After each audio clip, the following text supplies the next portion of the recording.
General relativity. Consider this. Inertial versus gravitational mass. Mass has two seemingly different properties. A gravitational attraction for other mass in Newton's law of gravity, and an inertial property that resists acceleration. When you think about it, we've been using mass interchangeably, and we've been using it in all these equations through physics up to this point. But these are really different properties. If I think about inertia, that is the resistance to my change in motion, and we associate mass with that. Gravity is a force. It is a force between two masses, and those quantities are proportional to the force between them. Totally different concepts. So we've been using them interchangeably, but they should be different. At least we've thought up to this point. Einstein's view that this dual behavior of mass was evidence for a basic connection between these two different types of behavior. In fact, he said no experiment of any kind could distinguish between these two types of masses. As usual, Einstein is taking complicated ideas and trying to make them simpler in a much easier to realize format. It's kind of a precursor to what the great things that are about to happen. Equivalence. Einstein's happiest thought. In 1907, Einstein has what he called the happiest thought of my life. What is the happiest thought of Einstein's life? That's a good question. Was it his marriage to Mileva, the woman who was working at the same university as he was, and also a very great mathematician? They got married, had some kids. No, that wasn't the greatest thought of his life. Was it his second marriage to his cousin Elsa? No, even though Elsa was a great cook, he doesn't look to be very happy right here. Was it receiving the Nobel Prize from his mentor Max Planck in 1921? That should have been the greatest moment. But no, that was not the happiest thought in his life. In fact, at that time, some stories say that he had promised to give the Nobel Prize, which in the money of today's dollars would have been worth more than $1 million. He was to give that to his first wife, Mileva, so that she would allow him to divorce, and then he could marry Elsa. So that was part of the idea there. No, it wasn't that.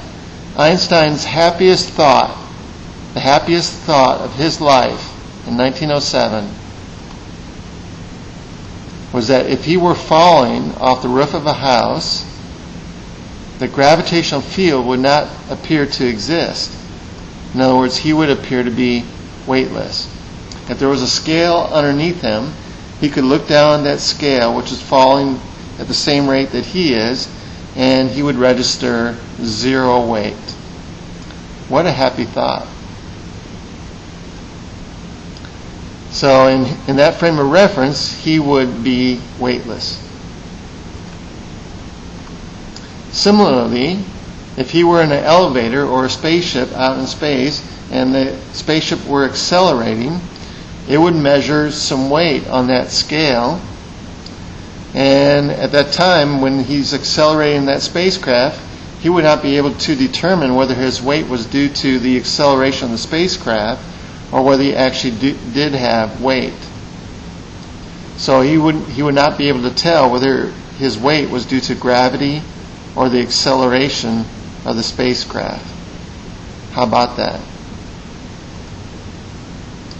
This is really a profound realization, and it was something that he was able to extend further into some neat results. Take a look at this. Suppose you were in an elevator. An observer is in an elevator on the surface of a planet. You're in a gravitational field, and gravity is pulling down towards the center of the planet. You feel pressed to the floor due to your weight, due to the gravitational force. If you were to release your briefcase at that moment, it would fall and accelerate down to the floor with an acceleration equal to the acceleration of gravity. So the acceleration of gravity would pull your briefcase down to the floor. Let's say you're in a second elevator, closed elevator, you can't look outside, and the elevator itself is accelerating upward with some value acceleration equal to the same g that we've just been dealing with. You're pressed to the floor as before, and you feel like you weigh the same as you did before. As far as you're concerned, you can't feel any difference. The elevator is closed, you can't look outside. The fact that the elevator is accelerating, the frame of reference is accelerating, makes you feel like you have weight. And if you were to release your briefcase in that instant, it too would accelerate towards the floor, and at least in your frame of reference, with the same value of g that you had when you were stationed in a gravitational field. In fact, you wouldn't be able to distinguish between the second instance of an accelerated frame of reference and the first instant of being located in a gravitational field. There's no way you could tell the difference. Conclusions. Einstein claimed that these two situations were indeed equivalent. No local experiment could distinguish between the two frames. One frame is an inertial frame in a gravitational field. The other frame is an accelerating frame in gravity-free space. How about that? Well, this may seem obvious to you. I mean, we've had these kind of situations. We deal with elevators every day in our life, and we feel like we weigh more when the elevator is going up. But in Einstein's day, elevators were not so common to begin with, and also to make this association between acceleration and gravity is actually quite profound. Even though it seems easy, it's going to have quite dramatic effects on how we view other things. For instance, light. Consider this. You're back in the elevator. You're observing this frame of reference, and someone from the outside comes in and flashes a beam of light across your elevator. You see this beam of light, and it looks like it passes in a straight line through your frame of reference.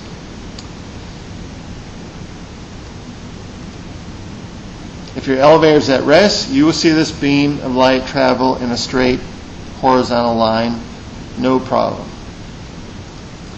What happens if you're moving in an elevator at constant velocity and the same fellow outside shines the same beam of light? In this case, the beam of light still follows a straight path, but it follows a path that seems to be going at an angle. In any case, it's still following a straight line path in your frame of reference. Well, let's say you're in the same elevator and you're accelerating now past the beam of light. Well, the beam of light that you witness now, as your frame of reference is accelerating, the beam of light is going to be curved as you're going and increasing your speed through that zone. So the light will curve, but the equivalence principle says that an accelerated frame of reference is the same as a reference at stationary in a gravitational field. You can't tell the difference. So if a beam of light is curved in an accelerated frame of reference, a beam of light should also be curved in a gravitational field. How about that? But light is comprised of photons and has no mass. These photons have no rest mass. So there should be no Newton's law of gravity on the photons of light. But regardless of that, since an accelerated frame of reference is the same as a gravitational field, light should bend in a gravitational field. So Einstein proposed that a beam of light should be bent downward by a gravitational field. The bending would be small. A laser would fall less than 1 centimeter from horizontal after traveling 6,000 kilometers. But experiments have verified this effect. So, experiments show that light actually is bent in a gravitational field, exactly according to the predictions of general relativity. Here are the postulates of general relativity. The first one we've already hinted at, the principle of equivalence. And it's really broad and beautiful. All laws of nature must have the same form for observers in any frame of reference, whether accelerated or not. We took this earlier to mean inertial frames of reference, which are just moving at constant velocity with respect to each other. But now we're saying all laws of nature, physics, and everything else must be the same for any frame of reference, whether it be accelerated or not. That's the principle of equivalence, and it makes life in the universe easier to envision. In the vicinity of any given point, a gravitational field is equivalent to an accelerated frame of reference without a gravitational field. In other words, if we had a gravitational field on a planet, we could transform it into an accelerated frame of reference with no gravitational field. You wouldn't be able to know the difference, and that is one way that you could deal with gravity, is using an accelerated frame of reference with this principle of equivalence. Associated with this whole idea is a concept Einstein called space-time. Einstein specified a certain quantity, the curvature of space-time, that describes the gravitational effect at every point in space. Looks something like this. You're accounting for a three-dimensional XYZ space plus the effects of time. The curvature of space-time is due to the presence of mass. According to Einstein, there is no such thing as a gravitational force. Instead, the presence of mass causes a curvature of space-time in the vicinity of the mass. This curvature dictates the path that all freely moving objects must follow. Consider it like this. Imagine two travelers moving on parallel paths a few meters apart on the surface of the Earth. They are heading exactly northward towards the North Pole. As they are walking, their paths will be converging along this surface of the Earth, and eventually they shall meet at the North Pole. They will have moved toward each other as they are walking parallel paths, as if there were an attractive force between them. But there is no attractive force between them, at least on that level. They are forced to converge because of the surface that they are walking on. So it's the geometry of the curved surface that causes them to converge, not a force of attraction between them. How about that? We can imagine the same sort of thing happening with light, that the space-time is being distorted by the presence of a mass, like a star, and that space-time is the path that light must follow. So light following that path will curve according to the space-time, the geodesic between 2 points. Hence, light will curve in a gravitational field due to the distortion of its surface. The Earth does not orbit the Sun because the Sun is pulling on it. The Earth is orbiting the Sun because that orbit is the shortest distance in four-dimensional space-time that it is constrained to follow because of the Sun's mass distorting the space-time that the Earth is in.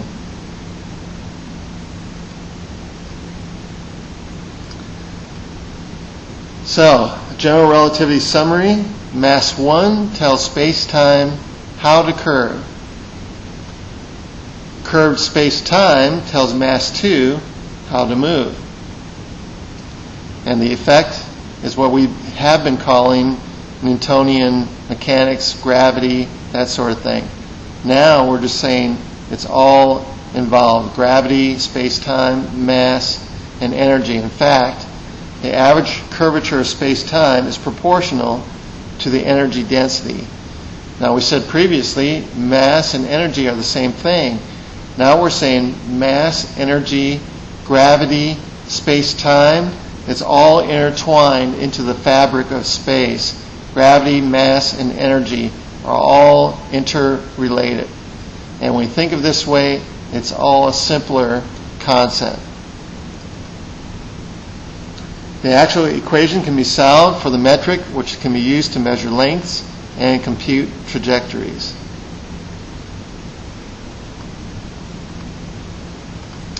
Testing general relativity. General relativity predicts that a light ray passing near the sun should be deflected by the curved space-time created by the sun's enormous mass. So there might be a point where a star might actually be behind the sun, but because the light of that star is bent by the curved space-time of the sun, it actually will go around the sun and be perceived by Earth on the other side. Only time that you might be able to see this would be during a solar eclipse. So in 1919, which was right after general relativity was introduced, there was going to be a total solar eclipse, and the idea was that maybe we can test this theory of general relativity by observing this total solar eclipse. So in 1919, Arthur Eddington took a trip to Principe Island off the coast of Africa, because that's where the total solar eclipse was going to occur, and that year was going to be a good total solar eclipse. It's going to be almost 7 minutes long, which is long for solar eclipse. Most total solar eclipses are going to be on the order of 3 or 4 minutes. But that was going to be 7 minutes long. They went to that island. They needed an eclipse to block the sun so that the light of stars behind it could be seen in a picture. However, they went to that island, and even though it's going to be 7 minutes long, for the first 400 minutes of the total solar eclipse, it was too cloudy to see the eclipse and too cloudy to take a picture. Finally, for the last 10 seconds of the total solar eclipse, the clouds cleared and they were able to snap a couple pictures, take pictures of the stars and the eclipse at that time. The data they collected proved within the predictions of general relativity that general relativity was indeed correct. They could see stars that should have been behind the sun. They could see the light of those stars in those pictures because the light was bent around the sun. Here's Arthur Eddington telling these great results to Einstein at that time, and Einstein looks quite pleased.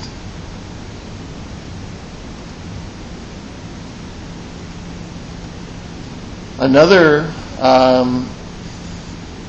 paradox at that time was that it was observed that Mercury's orbit was perturbated by 1.5 degrees per century. So the orbit itself was moving, and Newtonian mechanics could not account for this perturbation. At first, before general relativity, might have been proposed that there was actually another planet on the other side of the sun, exactly in the same orbit as Earth, such that this other planet was allowing to perturbate the orbit of Mercury in such a way that this could be explained. This new planet was called Vulcan, and we would never see this planet because it was exactly on the other side of the sun from us. So as we're going around the sun, it was going around the sun. And this could help explain the perturbation. It's amazing what scientists have to come up with sometimes to try to explain things. But generally simpler is better. And general relativity was able to explain this perturbation of the orbit of Mercury, so the planet Vulcan was allowed to fade away. So basically, the planet Vulcan did not live long and prosper. Too bad. Here's Einstein's cross. These 4 spots you see in this picture are images of the same galaxy that are way beyond the central aspect of this picture. There's a large mass object that is allowing the light to be bent from a distant galaxy and hence, in a sense, be focused to our observation. Otherwise, we wouldn't be able to see that distant object. So, in a sense, this is acting like a lens to further objects. Gravitational lensing. So the massive object is a lens that allows us to see further into the universe. Here's a similar configuration. Evidently there's a massive object in the center, and there's a large gopher much further beyond, allowing us to see this gopher to our observation. Einstein's gopher. Now here's an example of gravitational lensing, and the streaks you see in this picture are the lensing caused by large gravitational objects, allowing light to be bent to our observation from far greater distances.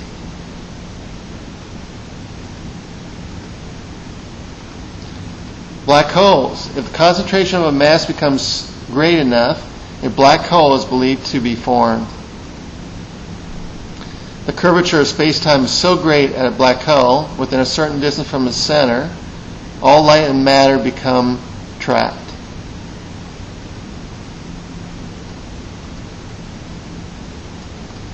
The radius is called the Schwarzschild radius, and also called the event horizon. It would be about 3 kilometers for a star the size of our sun that collapsed into that singularity, and hence this radius would be 3 kilometers away from that point. The center of the black hole is called the singularity, point of infinite density and curvature where space-time comes to an end.